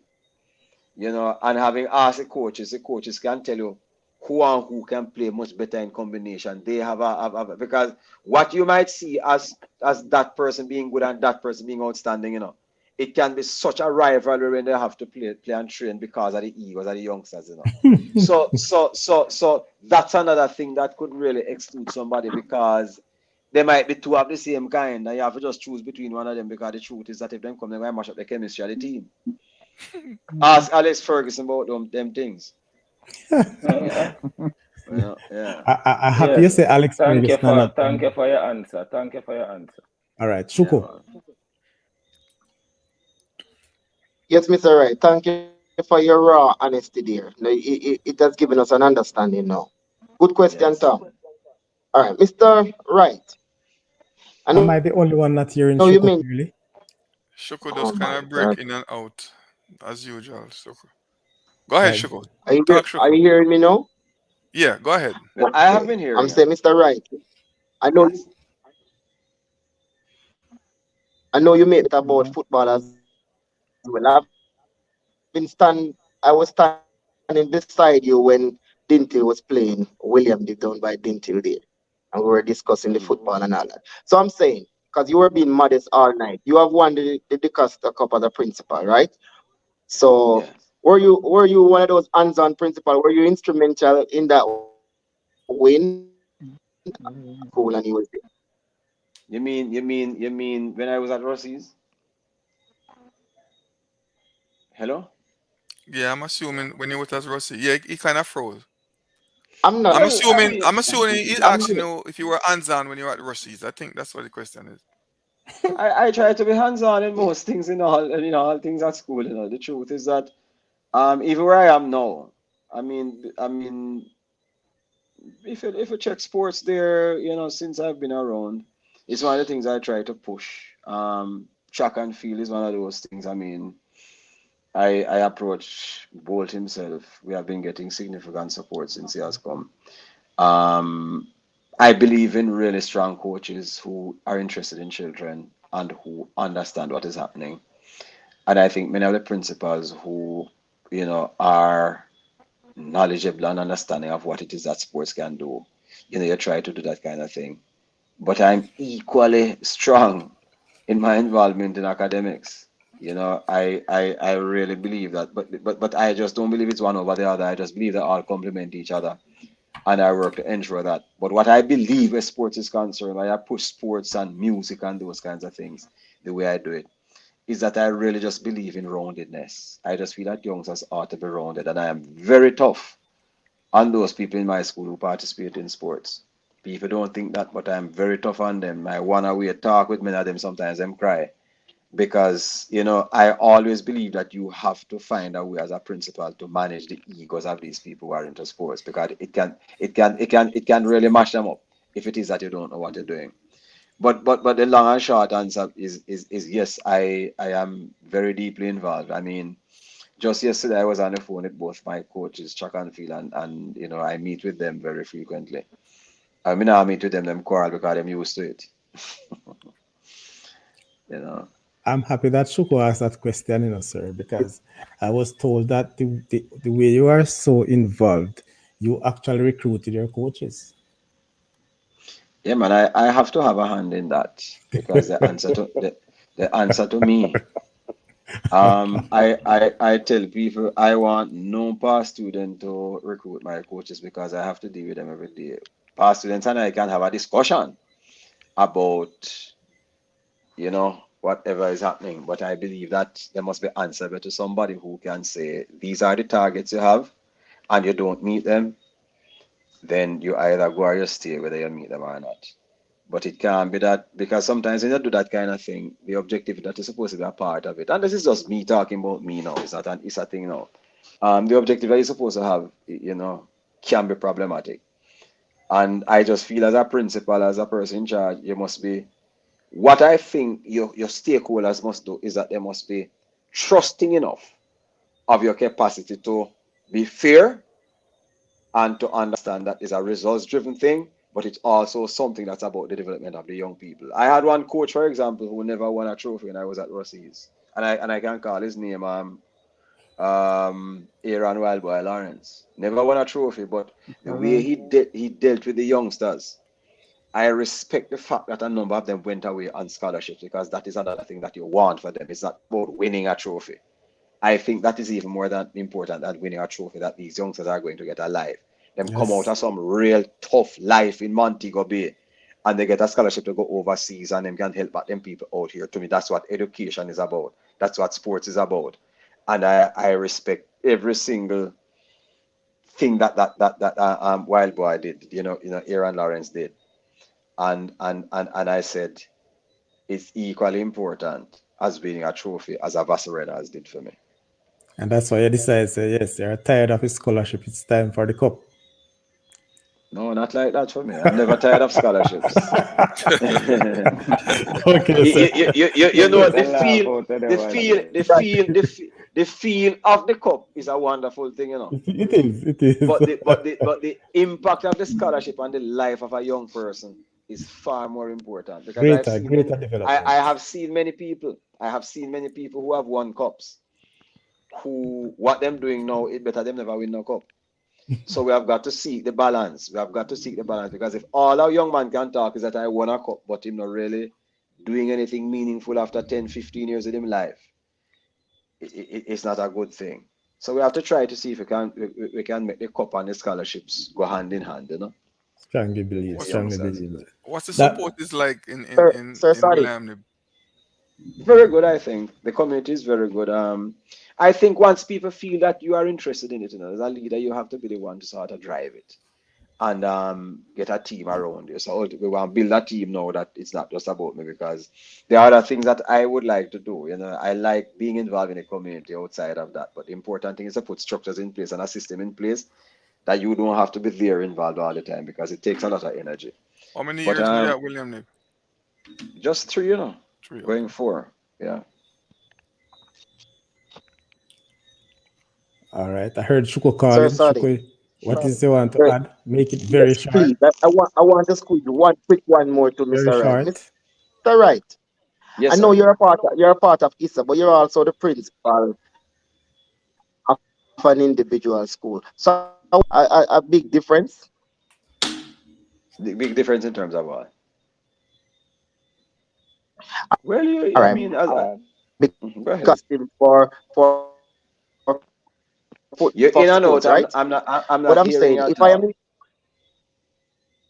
you at all. All hear right, me go now, again. Go again. Yeah, go hello, ahead. yeah, Yes, I'm here.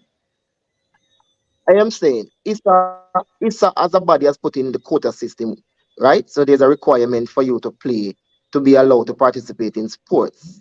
But what if I'm a talented musician and I is no requirements. So I'm saying two of us. I'm interested in music. My friend is interested in sports, but there's a quota system for him that would prevent him from participating in football that could help him to provide for his family, as you were emphasizing before. But the person who's got a talent in music can just go in without any requirement and do music.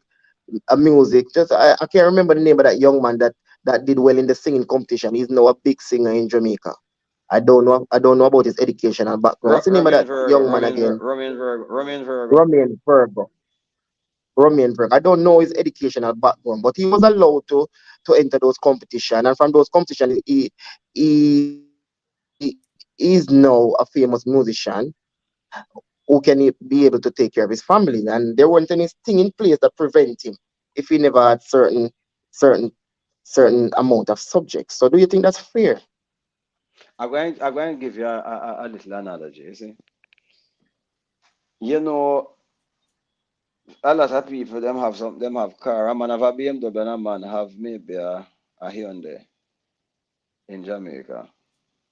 And for one, you maybe have to make one good garage feet. And the other, you might not have to worry because it's not high demand, it's not high stakes. Some competitions are high stakes competition. And because they are high stakes competitions, people are more likely to want to do underhanded things to get things going.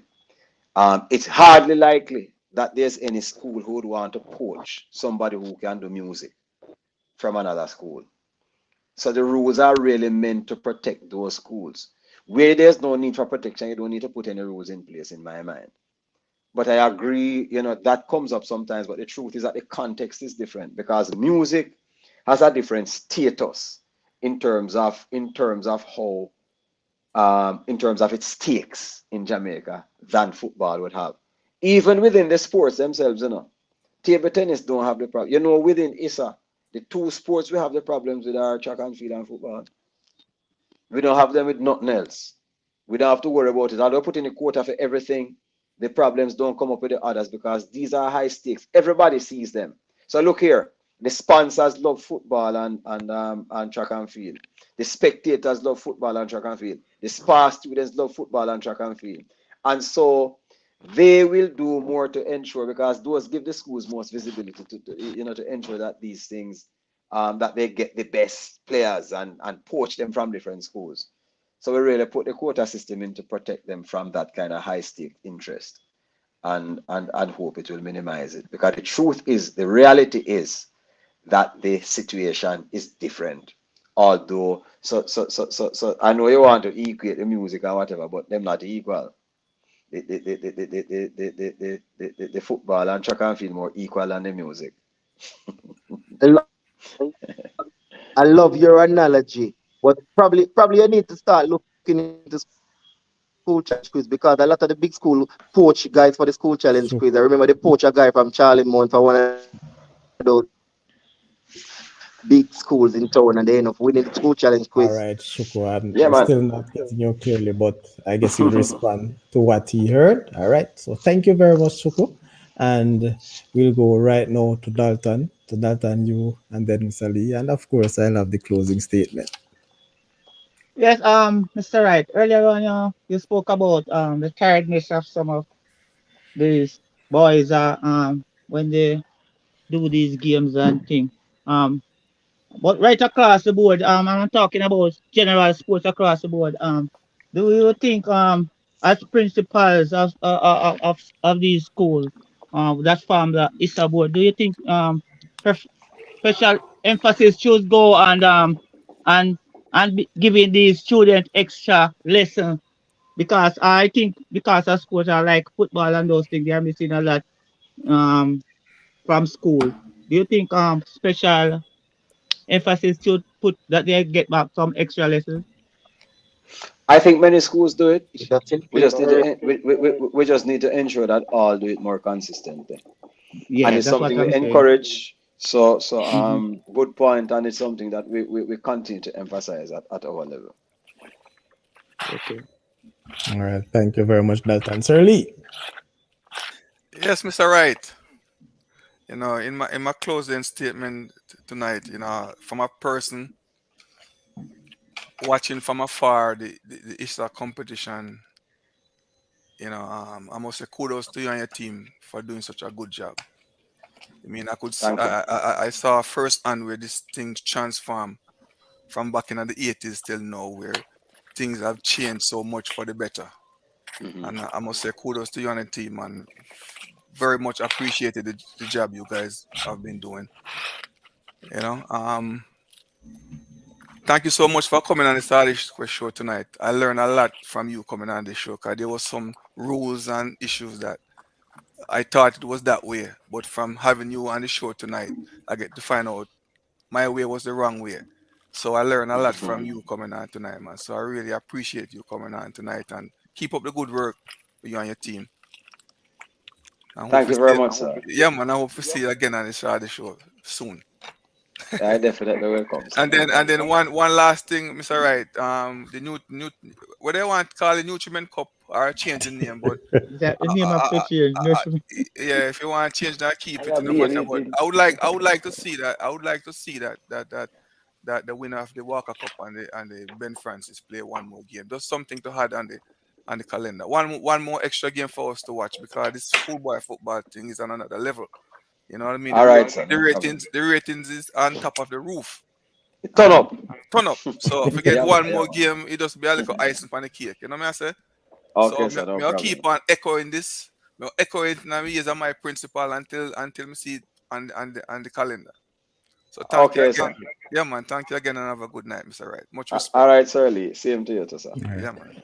So, right, I tell you, it was a wonderful night. But just one thing a request Yes. from many of the Saudichress fans who text, and they have been texting. I don't know why they are not in the chat, but through WhatsApp. So there's this one that asked me to ask of you to engage the Saudichress family in your conversations as it relates to media for the next competition. And I say that to say there are many persons in the diaspora sir, who depends on media like myself or those persons on YouTube to give them at least a little tip, of the games in which they are unable to see because your main sponsor, your main media outlet is unable to cover of such, or they can't be able to go to those rural area schools or playing ground. So I'm echoing that, sir. We're willing to buy a piece of that rights just to ensure that those who are really interested in seeing the football, those who are interested in giving a lot to the students, because through this own media, I can tell you that I'm sure that some student footballer will benefit from at least a few scholarship. And Okay, I'm sir. echoing that, and I'm willing to Well, come to the. I'll put that to the executive. Okay, sir. Meet in general. Yeah. All right. So that's one of the things. Sir, I can't tell you how much I respect the work that you and your team has done for DaCosta Cup. The Manning Cup was good, so, but I can't stop saying that DaCosta Cup this year is the competition and it has been the best. Not because that they have won everything, but the fact of the matter is the level of football that we have seen and the competitiveness rather of the teams were really, really good. The sponsorship, good. Kudos to you. I'm sure that you'd have had things that you want to look at to make different or to make changes. But in your closing statement, could you just highlight if there's anything that you would love to see change as it relates from a maybe it could be a fan standpoint, maybe it could be from the school standpoint, or at least from the ground, as you may mention that we need more facilities in that light. And as I Well, mentioned, facility, we have a wonderful facility down in Euroton, the Bramwell Park Sports Complex, that can host many more games than what that it had that that, that last that's the time same around. place I call Goat Pen. Same place, Yeah. man, aka Okay, Goat okay, Pen. I okay, know you all love right, it too, sir. sir. So, Yeah, man, yeah, right, man, yeah, man. your closing statement, sir. Yeah, well, my closing statement is that what we really seek to do. Well, one, thank you very much for having me, sir. And I know that I was way off because you say you're not telling them, but I'm a sleeper. Like I normally I'm gone to my bed long time. Sometimes Saudichress invite me and I go out of my bed. The True honest truth, word. but I know I had to be up tonight. I actually slept today, sir, to ensure that Thank I'm you up very now. much. But it was a pleasure being here, and I always try to be forthright and respectful in answering because I think it's a partnership. It's a partnership with listeners like yours, media people like you, and it is how we try to do that. Is that to ensure that we remain partners with people. It's not about our being on a high horse and people are down there, and we have to. It's something that we work hand in hand, and it's important that we come and we give answers that are honest, that are clear, and that try to give people an understanding of how we do what we do. We don't think that we have all the great answers and all the best answers, so but this kind of level of discussion helps. We are really, right now is an appeal I'm making to Jamaica. We have got to require more of our people who represent us in terms of the sporting and social facilities in the country. I think it's disgraceful when we can't host our youngsters in rural Jamaica in a quality stadium. In Trelawney, for example, where I am, the multi-purpose stadium is going into ruins. In Montego Bay is the same thing. Crime is very high there, and I think that if we can get the sports going the way it should and get these people channeling their energies, it would be a wonderful thing. So my appeal is for venues. And the big thing I would say is ensure that there's a venue, at least in every parish, that's of a standard where the youngsters can travel there and they can play, and that becomes a part of the feel of what is good about sports. So that's one of the things we want. That's for the citizenry, that's for people, to pressure our leaders about. We will do our part, But it's one of the our biggest problems. We are trying to make, my friend Lee saying that he loves the competition. It can be better so if we have some wonderful venues, and we just really want that to happen. But the final thing I want to say above everything is that I want to really thank all the people who have made this a wonderful year. It has been good, I agree. It has been beautiful. The youngsters have done well. I want to publicly thank the student footballers, the coaches, the principals, our sponsors, spectators, the parents, who have allowed the children to play, for this competition. I will look forward. One other thing I must tell you, so DaCosta Cup in January, and I'll give you that date later on. The date it's coming up, the all manning coming up. Plus, one of the things we do is that we take the youngsters to Florida every year, both as a kind of showcasing of the best we have and as a kind of gift to them and the top coaches. So usually accompany them, the football people accompany them, and we go there. So I think we're going about the 17th of January, about that time. And we're going to spend about 6 days, participate in a competition and come back as a crowning event to the competition. So thanks to everyone. Thank you very much. That's the great Linvern Wright, the principal of William, and more Yeah. so the chairman of the 2023 DaCosta Cup competition. Well, he has been chairman for a number of years, based on what you have said. Ladies and gentlemen, what better person could we have tonight? I'm sure, sir, that you have bring great value to this, the Saudichress show. And I want to say thank you on behalf of all our fans right now in YouTube, right over the world. So many persons watching, going on and clicking, but not participating. But before you go, let me just big up the persons in the chat so they can know that you heard them. So, Errol Stewart, good night, everyone. Respect, or is it good evening? Great show again, Sadi. Big up yourself, guest and panelists. All right, that's coming from Mr. Nine. RR, you're very late for class, or up. We need the extension to the parish level. RR says that the vloggers need a spot as well. main, main media warn them to remember who have the rights. I so like, yeah, drop your word to Sadi Chris, That's really saying amen. All right, so Malik, we would like to see the top players get their visa. Oh my God. And of course, RR again saying, John Wall said, no need to call them to U20. What do you think? He have said it all, sir. And of course, he said that John Wall is right in some ways. And of course, we can't depend on the school competitions to develop our players. And that is quite understand, right? So again, Errol, continue to have a good caliber of guests on your show. Thank you very much, Errol. We continue. So that I continue to say doctor, but forgive me, you know what I'm I good, man. mean. I'm all right. Yeah. All right. So Sir Linvern, I'm sure this is sports. You know the other spot that you will come on the Saudichress show, not far from now. In the next year, early next No year, you'll problem, see sir. him again. All right.